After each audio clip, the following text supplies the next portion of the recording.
Hello， 大家好，我是盛志。今天呢，我要做一道猪肋排的料理。好，那其实也是蔬食的。但是呢，它这个汤底呢，会偏向一个像麻油的一个风味的一个汤品。那当然，这个里面会加入这个猪肋排。那这个食材的部分呢，会用到一个现在蛮火红的，像是植物肉。然后呢，它这个排骨的部分呢，我就会用这个牛蒡来去做。所以呢，以前的话通常都会用甘蔗，但是现在用牛蒡来去做反而比较好。为什么呢？因为吃完的时候可以整根吃掉，就不会说我们吃甘蔗的时候要吐渣了。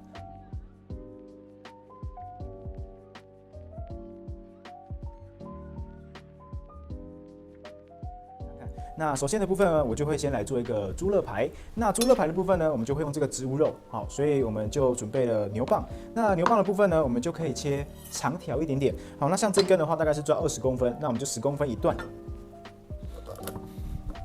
好，10公分一段。好像这个比较细的地方呢，好，我们就大概对半切。好，然后对半切。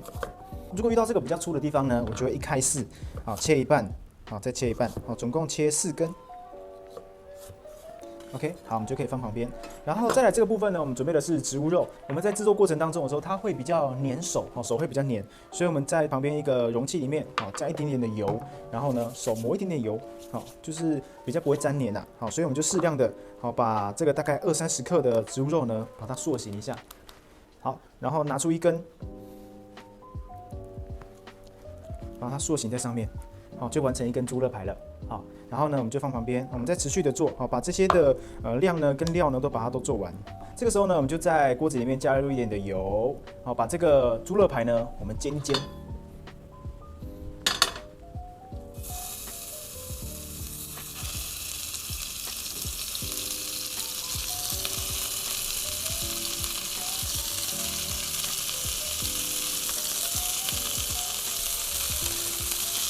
好，煎到4面呢都金黄色哦。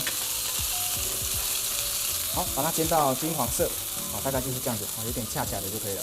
主要是先让它定型，好，因为剩下的熟度呢，我们就是靠焖烧锅下去做。好，煎到金黄色就可以捞起来喽。好，煎好之后呢，这锅其实就也不用洗，好，因为它的香气都保留在里面。那我们就也是一样，开小小的火，好，把麻油倒进来，好，黑麻油。好，刚才有讲过，如果说你加黑麻油的话，怕会苦，那你也可以在里面加入一点点的沙拉油，去让它中和一下，中和一下。然后这边有一个姜，我们把它加下来做爆香。这时候就可以闻到麻油的味道了。爆到卷曲状的时候呢，我们就可以加入杏鲍菇进来，好，慢慢的把它煎香。还有高丽菜。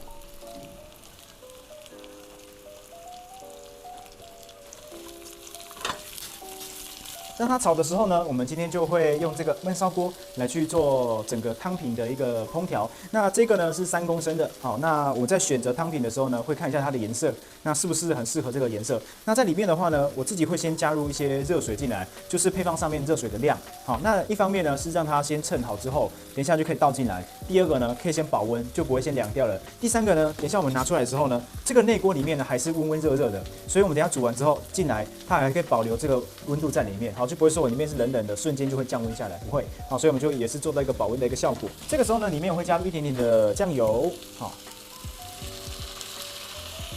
炒一下，好，就可以加入水进来喽。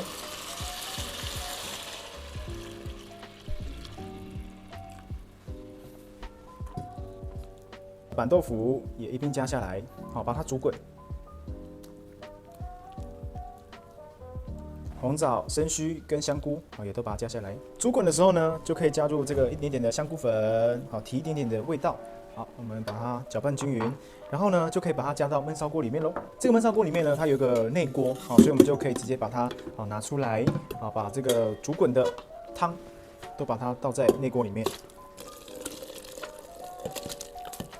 这个呢，汤的部分我们把它放到内锅里面之后，这个排骨也可以把它加下来喽。好，尽量都把它浸泡到这个汤汁里面。好，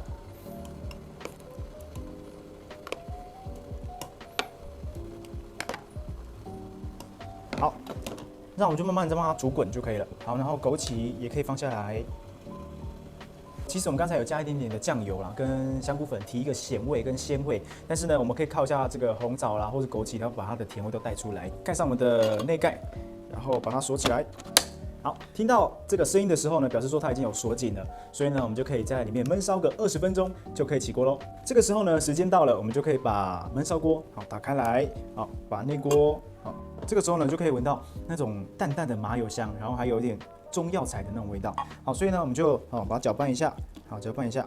好，我们就先放旁边。那这个时候呢，我们会准备一个保温锅。那这保温锅的话呢，像中式的汤品啊，我几乎都是会用圆形的来去做。那我觉得也比较漂亮。那我们把它压过来之后，好就可以打开来了。那我们也把我们的食材把它倒进去。主要这个你的排骨呢要把它煮软，好，再来是豆腐要煮到入味，好，因为它有点孔洞，表示说它已经有入味了。好，我们就把它倒进来。摆盘完之后呢，这样就完成喽。